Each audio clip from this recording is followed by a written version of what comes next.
क्या आप भी परेशान है खांसी की वजह से? अगर आपको खांसी करते टाइम छाती में दर्द होना या छाती में जकड़न जैसी समस्या महसूस होना या मुंह से ब्लड आना, इसका मतलब आपके शरीर में समस्या है।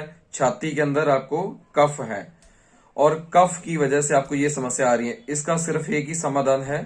आपको हर किचन में अदरक मिलेगा।